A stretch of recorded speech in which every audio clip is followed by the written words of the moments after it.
3 years, 3 first-round picks. And just like that, Sydney bet everything on one man. Good day, Swans fans. If you love the club like I do, hit that subscribe button and let's dive into what might be the most controversial trade decision in our recent history. Charlie Curnow is a Swan, and it cost us everything. Pick 11 in 2025, our first rounder in 2026, our first rounder in 2027. 3 years of top-tier draft capital, gone in a single trade that's left the footy world absolutely stunned. On paper, it looks reckless. Some are calling it desperate. Others are saying we've mortgaged our future for a bloke who'll be 29 when next season kicks off. 3 first-round picks for any player is jaw-dropping.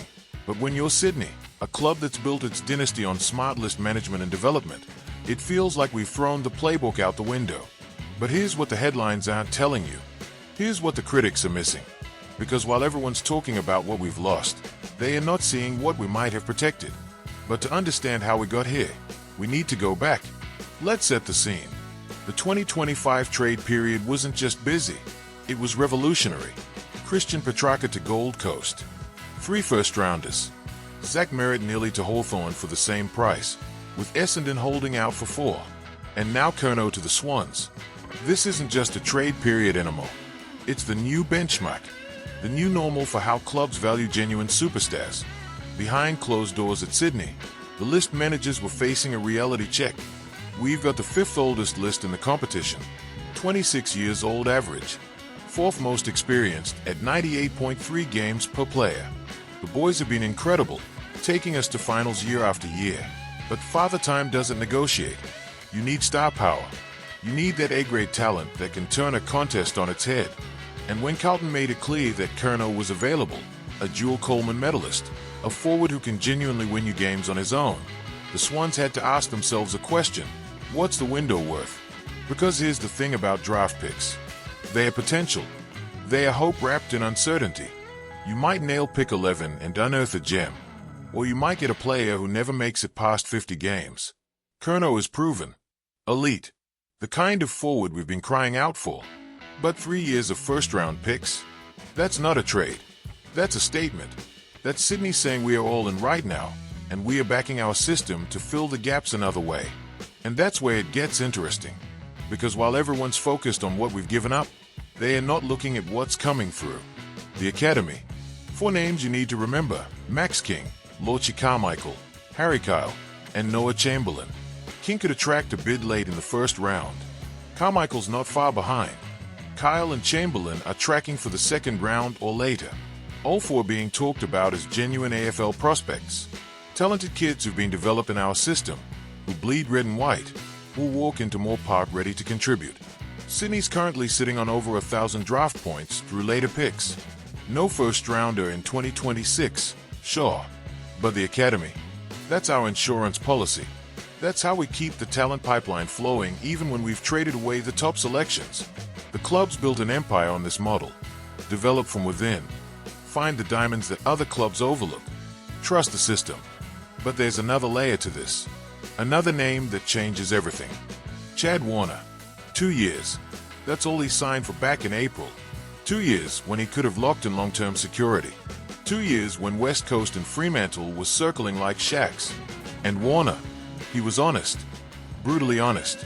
To be honest, I'm not too sure. He told the media in March, "I enjoy my time back here in Western Australia a lot. I think it's going to be hard for me." He didn't close the door. He bought a house in Applecross, right between Fremantle and West Coast headquarters. The same move Liam Baker made before heading home. The same move Luke Jackson made. The writing wasn't on the wall. It was in neon lights. What would you have done? You're Sydney's list management team. You've got a genuine superstar who might walk in 2 years. You've got a premiership window that's open right now. And Carlton just put Charlie Curnow on the table. This is the moment. This is the decision that defines the next era of Sydney Swans football. Because here's what nobody's talking about. If Warner leaves in 2027, what's he worth? The trade period just showed us. Curnow at 29, 3 first-rounders. Petrarca at 29, 3 first-rounders. Merritt almost 4. Warner will be 24. A future Brownlow medalist. In his absolute prime. 3 first-round picks minimum. possibly forgiven what we've just seen. Do you see it now? Do you see the chess move? Sydney didn't just trade for Charlie Curnow.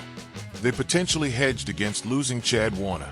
If Warner stays, we've got two genuine A-graders leading the line with academy kids filling the gaps. If he goes home, and the signs are there that he might, we get back everything we just gave up, and then some. The footy world exploded when the trade went through. Carlton supporters were devastated, losing a Coleman medalist, a fan favorite, a bloke who bled navy blue. You could see the emotion on social media, fans questioning why the club would let him go. Swans supporters, we are split right down the middle. Half of us are backing it. This is what you do when the window's open. You go for it. They are remembering 2024, remembering how close we were, believing that Curnow is the missing piece. The other half, they are terrified. We've given up our future for a 30-year-old. They are thinking about 2028, 2029, wondering what the list looks like when we haven't had a first-round pick in 3 years. The media's had an absolute field day. Some calling it bold, others calling it reckless. One journalist wrote that Sydney's either about to win a flag or set themselves back 5 years, and there's no in-between. Inside the club, though, there's confidence. The football department believes in the academy system. They've seen it work with Isaac Heaney, with Errol Goulden, with so many others. They are backing their ability to find and develop talent outside the first round. John Longmire fronted the media looking calm, collected. We identify the players we need, and we go get them. Classic horse. No panic, just process. But you could sense it in his voice. This isn't just any trade. This is the Swans saying the time is now. This reminds me of when Geelong went all in on Isaac Smith and traded future picks for Jeremy Cameron. Everyone questioned it. They are too old. They are mortgaging their future. Then they won the 2022 flag. Sometimes you've got to back your stars, back your system, and trust that the window won't stay open forever. For Sydney, this trade is about more than Charlie Curnow. It's about showing the playing group that the club is serious about winning now. It's about giving blokes like Isaac Heaney, Errol Goulden, and Chad Warner the support they need to push for ultimate glory. But it's also a calculated risk on Warner's future. If he stays, we've got an embarrassment of riches. If he walks, we've got the draft capital back to rebuild without missing a beat. The next 2 years will define whether this was genius or madness. Can Curnow stay fit? Can he deliver in the biggest moments? Can the academy kids step up and fill those gaps we've created? And most importantly, will Chad Warner call Sydney home, or will Western Australia come calling? The consequences are enormous. Get it right, and we are premiership contenders for the next 3 years. Get it wrong, and we've set ourselves back a decade. At the end of the day, this is what being a Swans fan is all about. The bold moves, the calculated gambles, the moments that make your heart race and your stomach drop. We've traded 3 years of hope for one shot at glory. 3 years of potential for the certainty of a proven champion. Some clubs play it safe. Sydney just proved we are not one of them. Let me know in the comments, was this the right move, or have we gone too far? Hit like if you're backing the Swans no matter what, and I'll see you in the next one. Up the Bloods!